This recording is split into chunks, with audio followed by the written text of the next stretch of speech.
네, 안녕하세요. 루루 채널의 루루입니다.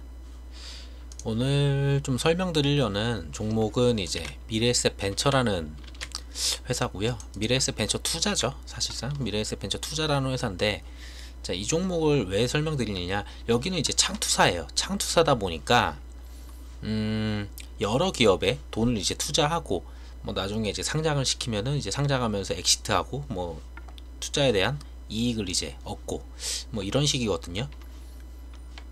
잠시만요. 지난번에도 카카오 껐구나. 네, 그러다 보니까 우선 자, 어디에 투자했는지 좀 봐야 되겠죠. 미래에셋 벤처 투자가 좀 투자하는 위주를 보다 보니 대체적으로 비대면 쪽이고 온라인 쪽 그리고 플랫폼 쪽에 좀 투자를 많이 하고 있더라고요. 자, 대표적인 게 이제 들어보신 분들도 있을 거예요. 오늘의 집이라고 해가지고 인테리어 이렇게 어떤 식으로 할지 이렇게 꾸미는 그런 걸 하는 어플리케이션이 있거든요. 그 부분에다가 이제 투자를 했었고, 그리고 마켓컬리 최근에 이제 국내 상장으로 지금 이슈가 되고 있죠.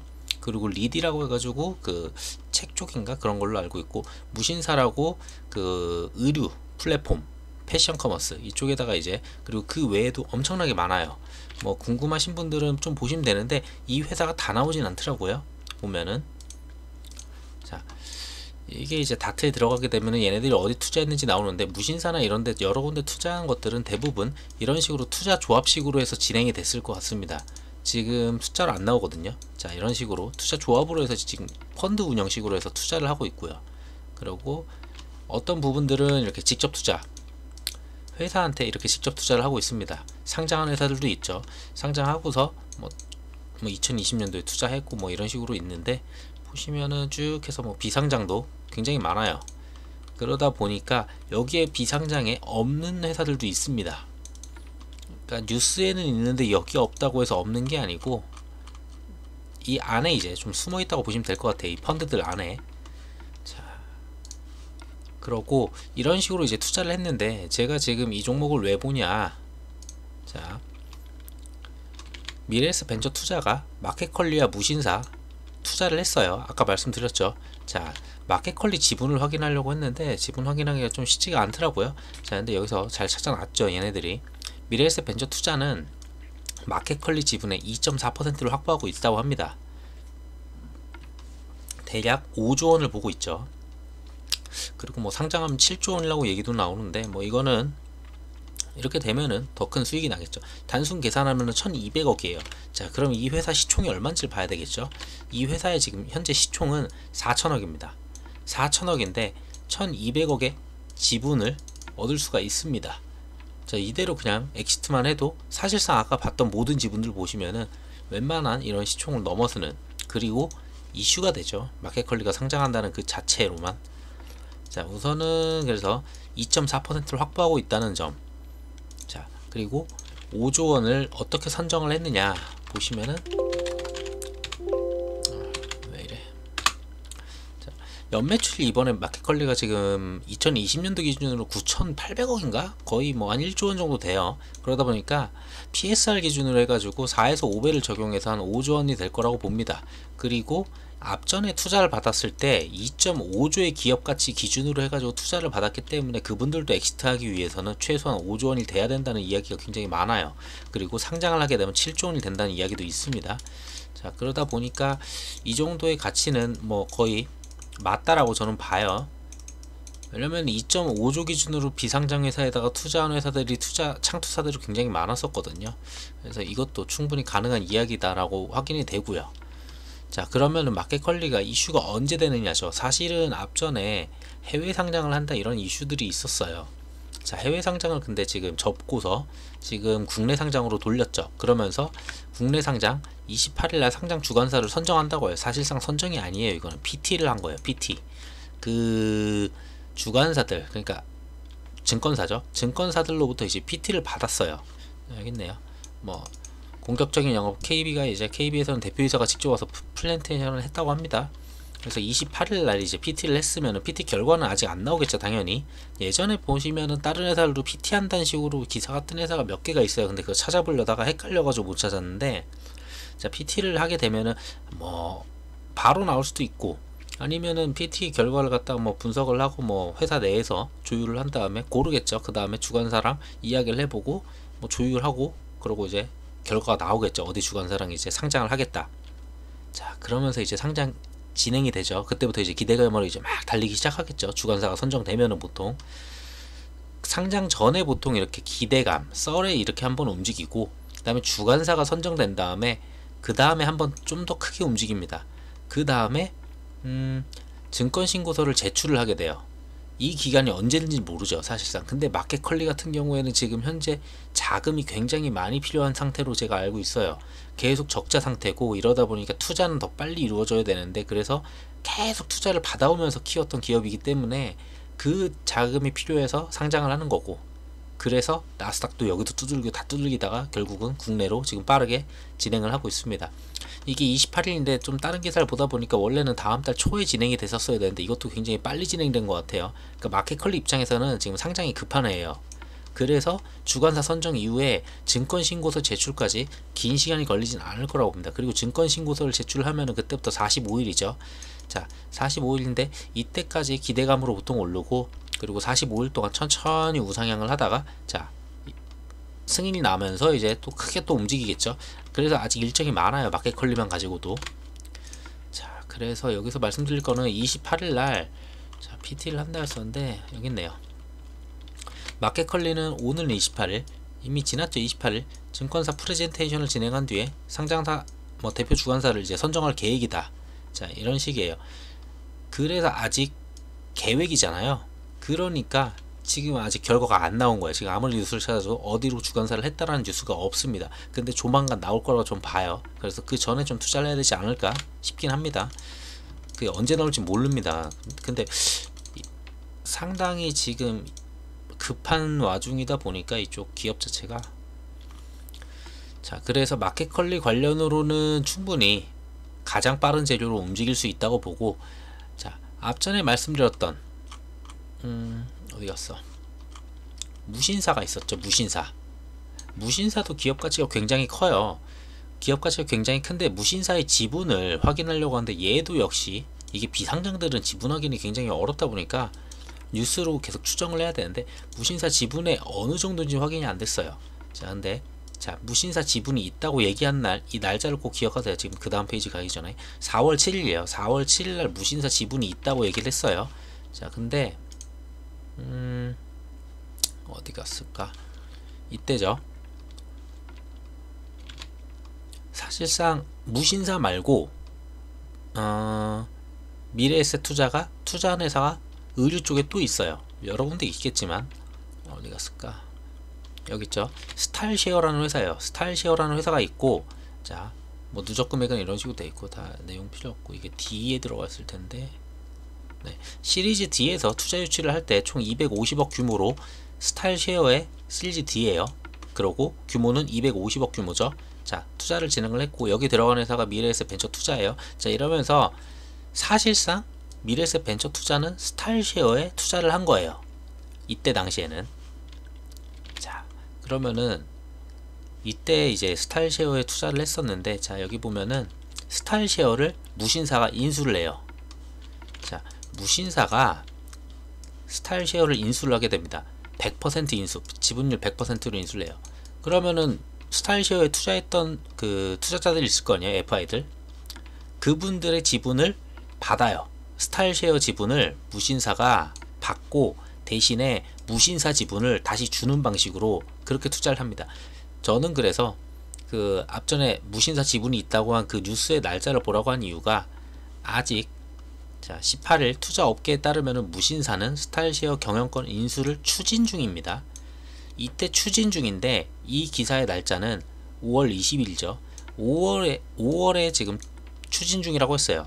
그러니까 지분이 굉장히 적냐 많냐 그거를 좀 확인하기 위해서 제가 이걸 말씀드리는 건데, 자, 5월에 스타일쉐어 주식을 무신사 주식으로 바꿉니다.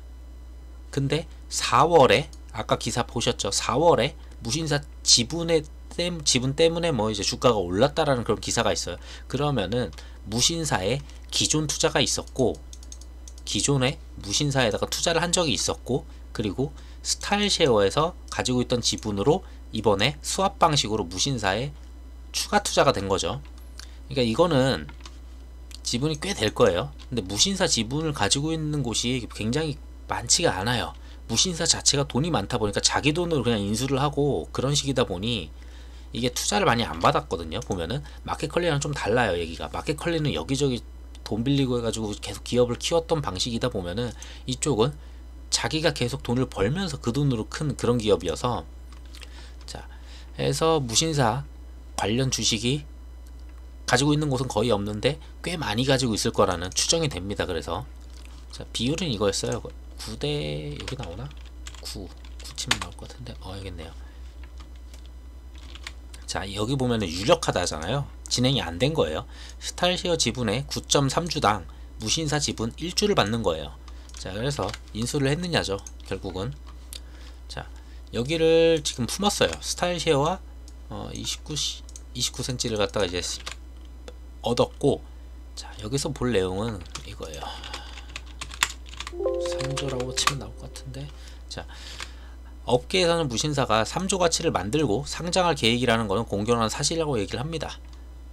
그리고 무신사 3조 가치까지 빨리 도달하기 위해서는 공격적인 투자가 필요해요. 그러다 보니까 인수를 한 거예요. 여기서 보게 되면은 뭐 연간 거래액이에요. 이거는 거래액과 이제 이게 매출액이잖아요. 그 금액과 이익과 그리고 시가총액은 다르죠, 당연히. 그러니까 이걸 기업 가치라고 보시면 안 돼요, 이거는. 자, 무신사를 얻었고 거기에다가 자, 이런 두 개를 추가를 합니다. 그래서 기업 가치가 얼마냐가 중요하겠죠. 3조가 돼야지 이거를 갖다가 하니까. 자, 그래서 아까 말씀드린 거는 얼추 3천억의 인수를 갖다가 체결했어요. 근데 미래에셋대유가 스타일쉐어에 지분을 투자할 때, 여기 지분 투자할 때는 2천억 기준에서 들어갔었고 3천억에 인수를 했으니까 무신사 지분을 더 많이 가져갔겠죠. 네, 잠시만요. 알람이 와서 계속. 네, 3천억 지분으로 지금 계약을 체결했겠죠. 자, 그러다 보니까 그렇고 해서 인수를 했고, 그 다음에 이 내용이 이제 나오죠. 무신사가 이제 2022년에 IPO 전망이 있습니다. 기업 가치는 3.5조가 이제 거론되고 있고요. 이게 5월 24일이에요. 아까 전에 뉴스에서는 지금 뭐 얘기가 있었는데, 자, 보면은 올 3월 2.5조 가치로 프리 IPO, 그리고 기관 투자사에서 25배에서 30배 정도 멀티플, PER을 갖다 이 정도 쳐준다고 해요. 지금 다른 업계들이 있어요. 보면은 의류업계인데 오프라인에 좀 껴있는 업계들이 있죠. 자, 여기 있죠. 신세계 인터내셔널, LF, 그리고 한섬, 그리고 힐라홀딩스. 얘네들은 온라인 쪽만 하는 게 아니다 보니까 당연히 그 PER을 높게 쳐줄 수가 없어요. 왜냐면은 기본적으로 그 판관비라는 게 굉장히 커요. 얘네들은 판관비와 비용 자체가 커요. 근데 플랫폼만 운영하는 무신사 같은 경우에는 판관비나 이런 게 굉장히 적어지겠죠. 당연히 뭐 할인 정책이나 이런 걸 하겠지만, 당연히 그런 걸 하겠지만, 그런 부분이 적어지기 때문에 당연히 PER을 높게 쳐주는 게 맞아요. 얘네들이 지금 주식시장에서 15배 안팎의 펄을 갖다가 지금 받고 있어요. 펄을 15배 받다 보니까 여기는 이제 100% 온라인이에요. 아예 그게 없죠, 외부에. 그러다 보니까 25에서 30배까지 인정이 된다. 그래서 이제 대략 3.5조의 가치를 본다라고 했죠. 그러면 3.5조의 가치를 본다고 했을 때는 3조 원이 됐을 때는 거의 상장할 가능성이 높아요. 근데 3조 원을 바로 앞두고서 지금 왜 기업 가치 볼륨을 갖다가 왜 키우냐, 이거는 상장을 하겠다는 의지거든요. 지금 이런 걸 지금 인수를 하면서 3천원씩 들어서 인수를 하면서 기업 가치를 하겠다고 이제 규모를 이제 좀 키우고 있는 거죠. 네, 규모를 좀 키우고 있다고 보시면 될 것 같습니다. 자, 그리고 무신사까지 말씀을 드렸고, 그래서 얘 같은 경우에는 뭐 22년이지만 상장 이야기가 나올 수도 있어요. 얘도 또 갑자기 어느 날 갑자기 툭 튀어나와가지고 주관사 선정한다 뭐 이런 식으로 얘기가 나올 수 있겠죠.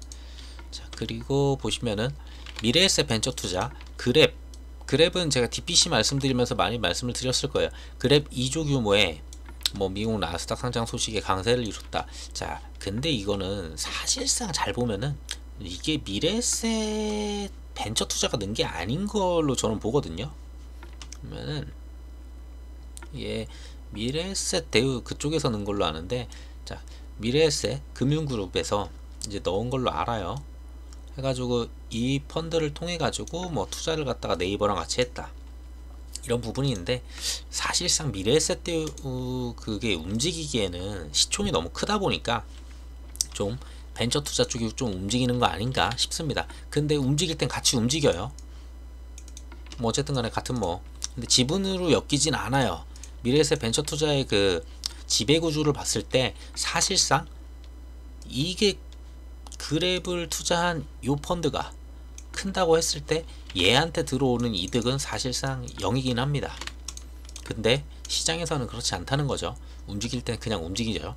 자, 그러면은 이걸부터 말씀을 드리면, 자, 마켓컬리 먼저 말씀을 드릴게요. 마켓컬리에 거의 좀 대장급으로 나오는 게 이제 흥국 FMB라고 있어요. 근데 이거에 흥국 FMB도 있고 뭐 우양도 있고 되게 많아요. 여러 군데들 막 납품하는 곳들. 그리고 뭐 드라이아이스 쪽 해가지고 태경 케미컬, 태경 케미컬 이런 쪽도 있고 굉장히 업체들이 많거든요. 납품한다는 이유로서 그게 엮이는데 사실상 상장할 때는 지분이 중요해요.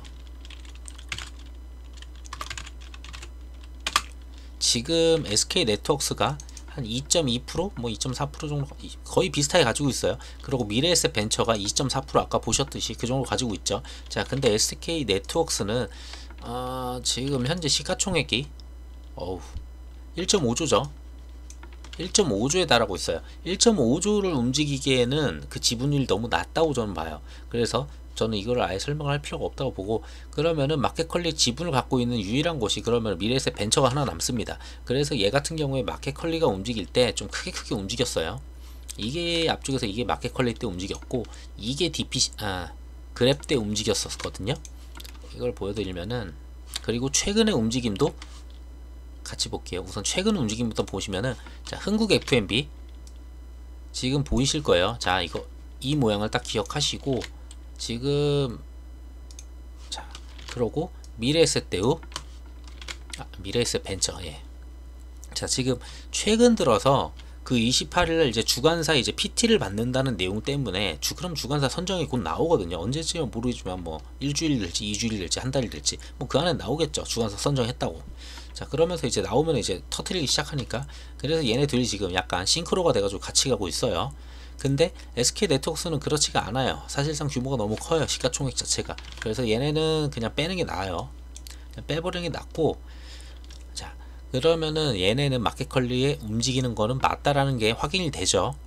자, 그리고 DPC가 상한가를 친 날일 때 있어요. 보면은 종가가 상한가였어요. 이때 나왔던 게 이제 그랩 달리기 시작하면서, 자, 근데 그랩이랑도 또 싱크로가 되죠. 이날이 언제죠? 4월 7일. 미래에셋 벤처의 4월 7일을 보시게 되면은, 자, 4월 7일이죠. 4월 7일날 보면은 얘도 얼추 종가 16%씩 움직입니다. 이렇게. 사실상 저 시에 지분이 저렇게 돼 있지만 시장에서는 그냥 이거를 인정하고 그냥 가는 거죠. 자, 그래서 그랩 같은 경우에는 4분기에 있죠. 사실상 4분기에 있고, 자, 그리고 지금 이제 3분기잖아요. 3분기 맞나요? 1, 2, 3, 3분기 맞네요. 지금 3분기인데, 3분기, 그리고 지금 조만간 이제 주간사 선정 나오면서 이제 여기서 마켓컬리가 나오겠죠. 자, 그리고 4분기가 그랩이 나오겠죠. 그리고 이 중간 사이에 만약에 무신사가 나오면은, 무신사가 여기 이 사이에서 나와준다면 굉장히 땡큐 하겠죠. 그냥 주가가 날라가겠죠. 자, 그리고 차트상으로 보게 되면은, 앞전에 이렇게 튀었던 자리가 한번 있어요. 튀고 못 넘는 자리. 사실상 여기 상한가 자리죠. 이 앞전에 상한가를 쳤을 때, 이때 상한가를 쳤을 때 보시면은, 자, 이 자리를 갖다가 계속 지지를 했었고, 이 자리를 또 못 넘고 또 못 넘죠. 지금 계속 뭐 이렇게 찌르는 것도 중간중간에 있는데 계속 못 넘습니다. 이 가격대를. 그리고 여기를 드디어 이제 넘었다가 지지를 해요. 왜 이렇게 차트가 좀 모양이 그러냐. 자, 지금 이번에 여기서 지지를 하는 모습이고, 그 다음에 이 구간을 드디어 넘어섰어요. 넘어서서 지금 위로 올라온 상태예요. 지금 여기서 이제 재료가 나온다면은 바로 튀겠죠. 근데 재료 나올 때까지 조금 뭐 길 수도 있고, 뭐 어쨌든 간에 제가 봤을 때 이거 8,500원 선, 이거는 안 무너뜨린다고 봐요. 이걸 안 무너뜨리면서 여기서 움직이겠죠. 이 안에서 놀다가 이 안이라면 한 요쯤 될 것 같아요. 요 안에서 자, 얘 이렇게 보시면 될 것 같아요. 보통 박스권을 두 개를 그리는데 자, 여기서 노는 1차 박스권 이렇게 보셔야 되나? 잘 안 보이시네. 자, 여기서 계속 놀았던 1차 박스권을 열고 지금 2차 박스권으로 들어갔죠. 자, 2차 박스권에서도 앞전에 이런 식으로 있었는데 지금 얘도 2차 박스권에 들어왔어요. 지금 이거를 돌파하면은 좀 시세가 나올 거라 봐요. 그 재료는 마켓컬리 재료가 될 것 같고요. 제가 봤을 때는. 자, 그래서 3분기 때 이제 조만간 이제 마켓컬리 이제 주간사 나오고 일정이 어떻느니 하면서 뉴스가 쫙 붙겠죠. 그리고 가치가 얼마니, 그러면서 지분 가진 곳은 어디니, 이렇게 보통 내용이 전개가 이런 식으로 넘어가거든요. 그래서 미래에셋 대우벤처 같은 경우에도 대우가 계속 붙네. 미래에셋 벤처 투자 같은 경우에도 자, 이거를 충분히 넘었으면은 제가 봤을 때는 앞에 있었던 고점자리들 뭐 11,000원 정도, 이 정도는 충분히 가지 않을까. 지금 9,000원이잖아요. 사실상 9,000원을 한번 넘은 적도 있죠. 얼마야 이거 이때 9,200원도 넘었어요. 자, 그러다 보니까 뭐 그 정도는 가볍게 가지 않을까. 그리고 재료가 부각이 되면서 이런저런 회사들 같이 붙겠죠. 이건 왜 올랐지 이때? 3월 10일 3월 10일 볼까요? 3월 10일 얘랑 싱크로네요. 이거는 또 3월 12일 날은, 그러니까 재료가 여러 개예요. 미래에셋 벤처가. 그래서 좀, 근데 그 재료에 안 움직이면은 문제예요. 재료가 있는데도 안 움직이는 애가 있고 재료가 애매하게 있어도 잘 움직이는 애들이 있는데, 사실상 미래에셋 벤처 투자가 가지고 있는 웬만한 투자한 기업들을 전부 다 엑시트하면은 이 시총은 충분히 넘을 거라 봐요. 자, 흥국 F&B가 상한가를 치는 날 미래에셋 벤처도 상한가를 쳤어요. 똑같이 상한가를 똑같이 쳤죠. 자, DPC가 상한가를 치는 날 보면은 상한가 쳤죠. 미래에셋 벤처는 16%를 갔어요. 제가 DPC가 나쁘다는 게 아니에요. 저도 DPC는 어차피 얘네는 확실하게 지분을 갖고 있는 애고 얘네는 이제 분위기 타는 애고. 자, 근데 어쨌든 미래에셋 벤처는 마켓컬리 지분이 있는 거고 DPC는 그랩 지분이 있는 거고, 근데 미래에셋 벤처의 상위에 있는 회사들이 미래에셋 증권이나 이런 곳이 이제 투자를 했죠. 그랩에다가 그걸로 이제 엮여서 같이 가는 거고. 보자. 미래에셋 증권의 3월 안 움직였을 거예요. 이거 거의 움직인 것을 찾기도 힘들잖아요. 지금 보면은 3월 19일 이때 거네요. 자, 1% 올랐거든요. 그랩 투자니 뭐니 해도 그냥 미래에셋 그랩 하면은 그냥 미래에셋 벤처로 그냥 거의 돈이 몰린다고 보시면 될 것 같아요. 그리고 마켓컬리 뜨면은 흥국 F&B, 미래에셋 벤처 거의 이렇게 둘이 상을 치듯이. 근데 사실상 상장으로 가게 되면은 미래에셋 벤처가 유일하다. 지분은 얘가 유일하고 SK네트워크도 지분 유일한데 얘는 너무 무거워서 빼고. 자, 그러면 얘 하나 남죠.